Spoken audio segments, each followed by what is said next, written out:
Well, I finally found a break in the rain, but it looks like we've got the wind. Anyway, I'll do my best to try and keep it as clear as possible.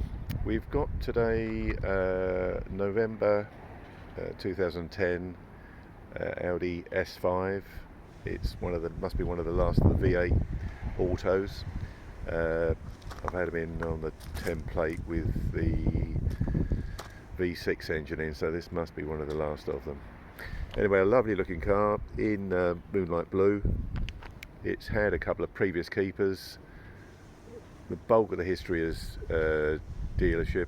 Sydenham Audi done the last couple of services on it. It's recently had plugs and so forth in the car. We've just had the wheels refurbed, and I put, I think, 3 tyres on to match up, so we've got a Pirelli set all round now, so the wheels and tyres are as they should be now. It's got the traditional chrome back mirrors. They are folding on this model. We've got front parking, deep grille, get xenon and daylight running in the front there. It's got the old stone chip round it, but it is, 12-year-old car now. So you could be given a few blemishes, but nothing horrid. Personally, rather see a car with a little touch up rather than necessarily being painted all round. The bulk of it seems to be an original paint. So just a side view there.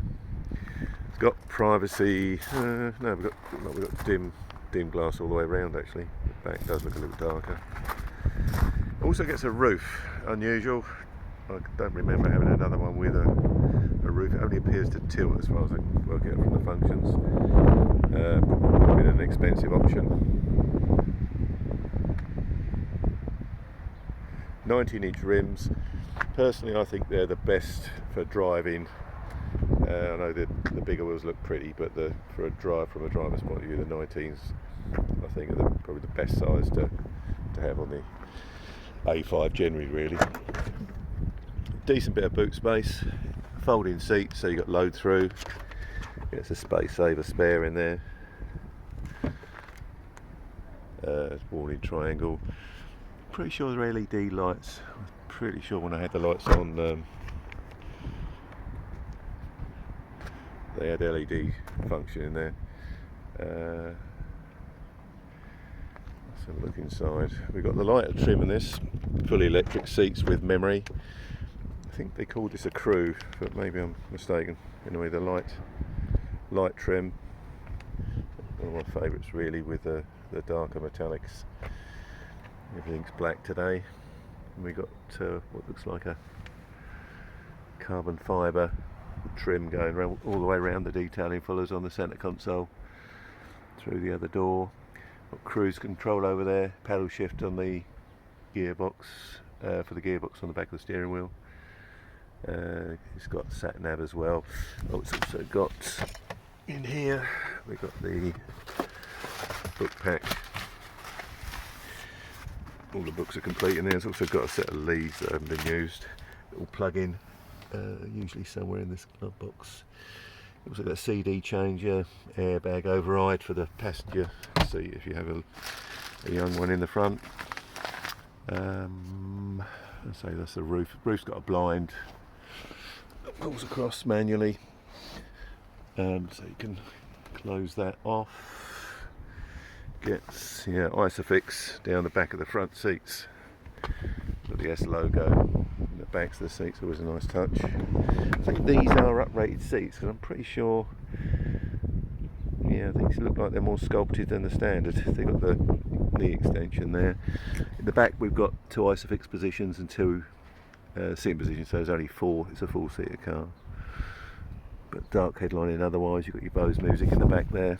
Sorry, not Bose at all, it's Bang & Olufsen music. We'll have a look at the history out the wind in a minute. So there are the wheels.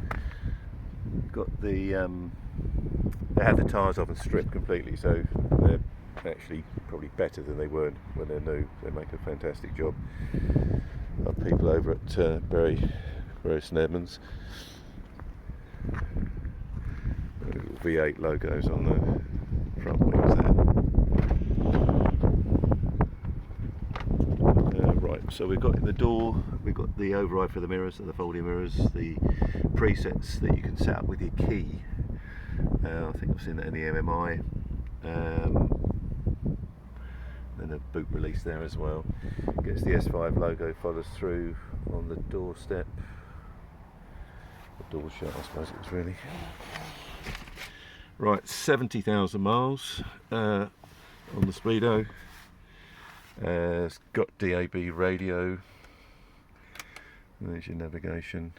Oops, there's your navigation. Car functions. Bleep at me. Let's close the door. Right, you've got your drive, Audi Drive Select on there, so you can set it up for different parameters. You've got dynamic, individual setting down here, which you can set off. This button's all set up on the MMI, or comfort, so for just a softer ride. So if you want to drive it a little more aggressively, you can mess with those settings to alter the damping and the throttle response. What else have we got? Telephone.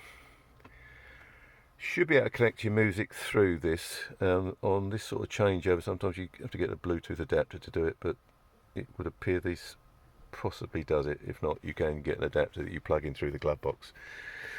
Steering wheel's got the buttons for the paddles, rather, for the gear change there. Cruise underneath, and normal sort of cup holders and jazz there.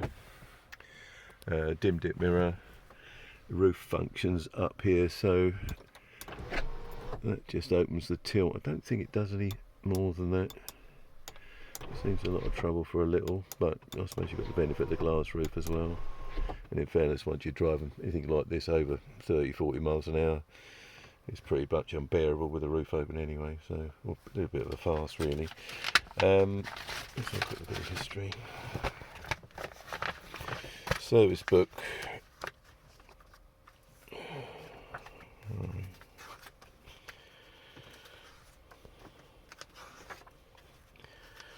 I think I'll get this ready, wouldn't you?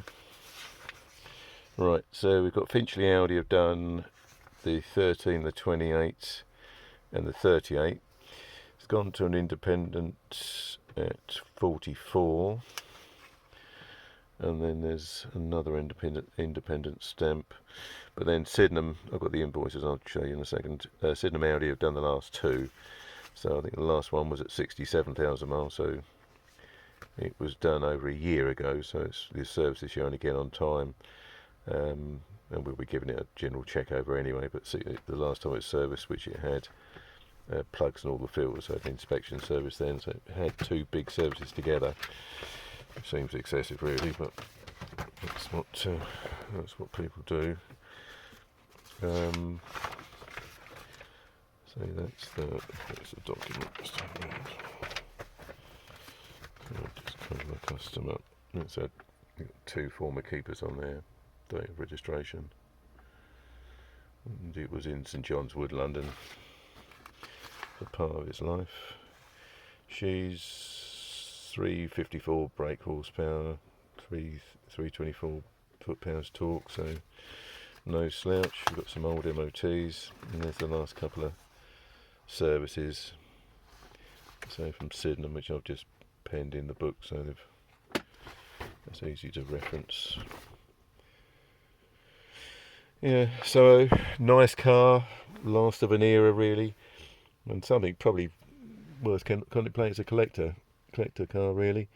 No doubt will be loaded for tax, I suspect, but you know, you're not going to find these in a minute. So I think that touch under 14 grand, amazing value for money, a terrific car to drive. The V8 has got just lovely sound. You can't replicate that in any of this other stuff that they try and do. Anyway, nice car.